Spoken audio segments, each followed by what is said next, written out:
Welcome students, शिक्षा संकल्प bye विवेक sir channel में आपका एक बार फिर से स्वागत है। मैंने अभी तक बहुत सारी आपको वीडियो दी हैं। बच्चे क्लास में जैसे जैसे बोर्ड की क्लासेस, बोर्ड का एग्जाम आ रहा है, तैयारी में लगे हुए, जुट गए हैं तैयारियों में और खंगालने लगे हैं यूट्यूब और बहुत सारी वीडियोज उन्हें मिल रही हैं। लेकिन मैं ऐसी वीडियो आपको देता हूं जिसमें आपके अनुसार शॉर्ट से शॉर्ट करके अच्छी से अच्छी भाषा में आपको वीडियो दी जाती है। आज मैं आपको दे रहा हूं चैप्टर दंतुरित मुस्कान। ये क्षितिज का एक चैप्टर है जिसके कवि हैं नागार्जुन। और ये दंतुरित मुस्कान जो कविता है ये उस बालक की मुस्कान पर आधारित है जो एक छोटा बालक है जिसके आगे के दो दांत निकले हुए हैं। ऐसे बालक की दंतुरित मुस्कान का प्रभाव किस प्रकार से पड़ता है ये आप अच्छी तरह से तब समझ पाएंगे जब आपके आसपास आपके घर में कोई ऐसा छोटा बच्चा हो। उसकी मुस्कान का प्रभाव आपके ऊपर कैसा पड़ता है, आप उसका स्पर्श करते हैं, आपके ऊपर कैसा प्रभाव पड़ता है, आप इसे अच्छी तरह से समझ पाएंगे।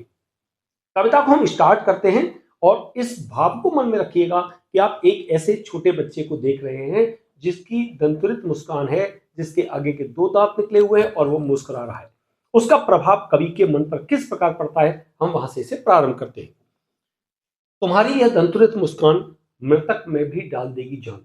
देखिए, जो दंतुरित बालक है जिसके छोटे दो दांत निकले हुए हैं, जब वो मुस्कुराता है तो आप समझ सकते हैं कितना प्रभाव लोगों के ऊपर पड़ता होगा।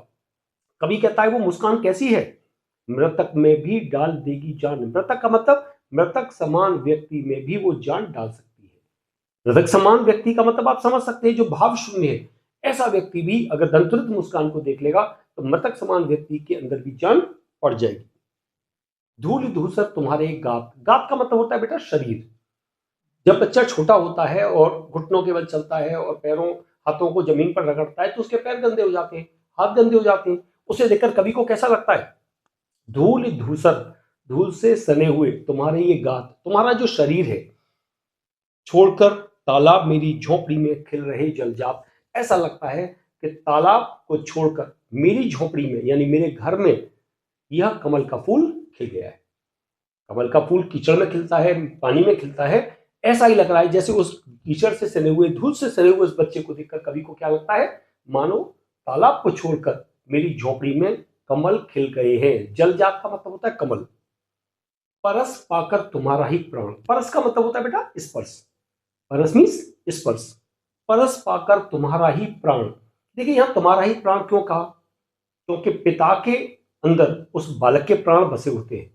पिता जो है अपने अंदर उस बच्चे के प्राण मानता है, तो तुम्हारे प्राण स्वरूप जो पिता है, परस पाकर तुम्हारा ही प्राण, तुम्हारे प्राण स्वरूप जो पिता है, जैसे ही तुम्हारा स्पर्श करता है पिघलकर जल बन गया होगा कठिन पाषाण। वो मानता है कठोर से कठोर, पाषाण मीन्स पत्थर, कठोर से कठोर पत्थर भी यदि कोई है तो वह पिघलकर जल के समान हो गया होगा। कभी अपने आप को भी कहता है कि वो बालक के जो प्राण हैं वो मेरे अंदर हैं, मेरे अंदर हैं। यदि मैं जैसे ही इस बालक का स्पर्श करता हूं, परस पाकर, स्पर्श पाकर तुम्हारा कठोर से कठोर जो पाषाण हृदय है मेरा, वो भी पिघलकर जल के समान हो गया होगा। छू गया तुमसे कि झड़ने लग पड़े शेफालिका के फूल। दंतुरित बालक का कवि मानता है जैसे ही स्पर्श किया, छू गया तुमसे, जैसे ही मैंने तुम्हारा स्पर्श किया, ऐसा लगा मानो शेफालिका के फूल झड़ने लगे हों। शेफालिका माना जाता है एक बड़ा खुशबूदार और बड़ा सुंदर फूल होता है।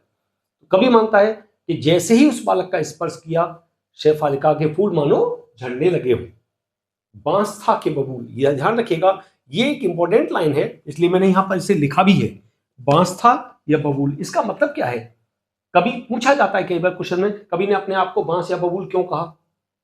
पहली लाइन को जोड़ देते हैं इसके साथ, छू गया तुमसे, जैसे ही मैंने तुम्हारा स्पर्श किया, जैसे ही तुम्हें छुआ, ऐसा लगा मानो शेफालिका के फूल झड़ने लगे हों।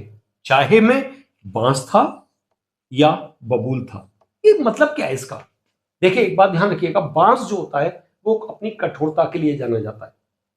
बांस जो है वो कठोरता के लिए जाना जाता है, और बबूल किसी को प्रिय नहीं होता। बोया पेड़ बबूल का तो आम कहां से खाए। तो बबूल हमेशा चुभने वाले के लिए, अप्रिय के लिए जाना जाता है। तो यहां पर कवि कहता है मैं बांस के समान कठोर था या बबूल के समान अप्रिय, चुभने वाला नहीं कहेंगे यहां पर, अप्रिय। भले ही मैं बांस के समान कठोर था या बबूल के समान अप्रिय था, लेकिन जैसे ही मैंने तुम्हें छुआ, जैसे ही मैंने तुम्हारा स्पर्श किया, ऐसा लगा मानो शेफालिका के फूल झड़ने लगे हो। तुम मुझे पाए नहीं पहचान, देखते ही रहोगे अनिमेष। ऐसा मैं आपको अभी यहां बता देता हूं क्योंकि आगे लाइन में आने वाला है। कभी बहुत लंबे समय से कहीं बाहर रहने वाला है, जब घर पर लौट कर आया तो वह बालक उसे पहचान नहीं पाया। इसलिए कभी कहता है कि तुम मुझे पाए नहीं पहचान। ऐसा लगता है कि तुम मुझे देखकर पहचान नहीं पा रहे हो, देखते ही रहोगे अनिमेष। अनिमेष का मतलब होता है बेटा बिना पलक झपकाए हुए या अपलक।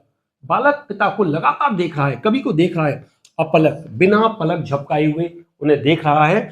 और ऐसा जो बालक है, दंतुरित बालक जो है, कभी कहता है तुम मुझे पहचान नहीं पाए हो, और अपलक बिना पलक झपकाए हुए जो तुम मुझे देख रहे हो, थक गए हो आंखों में फिर। यदि लगातार देखने के कारण तुम्हारी आंखें थक गई हैं, तुम थक गए हो, तो मैं अपनी आंखें फेर लेता हूं, आंखें घुमा लेता हूं। क्या हुआ? यदि हो न सके परिचित न पहली बार, मैं और तुम पहली बार तो मिले, क्या हुआ? यदि मैं और तुम पहली बार मिलकर परिचित नहीं हो पाए तो क्या हुआ? यदि मां तुम्हारी मां न माध्यम बनी होती आज। देखिए, बालक के और पिता के बीच में माध्यम कौन बना है? मां। कभी कहता है कि तुम्हारी मां मेरे और तुम्हारे बीच में यदि माध्यम न बनी होती, जिसके कारण तुम्हारा जन्म न हुआ होता, मैं न सकता देख, मैं न पाता जान, न मैं तुम्हें देख सकता था न तुम्हें जान सकता था। मां बीच में हम दोनों के माध्यम बनी है, इसलिए तुम्हारा जन्म हुआ है, और इसलिए ही मैं तुम्हें देख पाया हूं, इसलिए ही तुम्हें जान पाया हूं। तुम्हारी यह दंतुरित मुस्कान, धन्य तुम, मां भी तुम्हारी धन्य। ये तुम्हारी दंतुरित मुस्कान जो है, इसे मैं आज देख रहा हूं, इसके लिए तुम भी धन्य हो और तुम्हारी मां भी धन्य है। इस अतिथि से प्रिय तुम्हारा क्या रहा संपर्क। मैं तो अतिथि हूं, बहुत लंबे समय से कहीं बाहर रहने वाला हूं, मुझसे तुम्हारा क्या संपर्क रहा है? इस अतिथि से, कभी अपने आप को क्या मानता है? अतिथि। इस अतिथि से तुम्हारा क्या रहा संपर्क? तुम्हारा कोई संपर्क ही नहीं रहा। उंगलियां मां की कराती रही हैं मधुपर्क। मधुपर्क क्या होता है बेटा, एक बात जान लीजिएगा।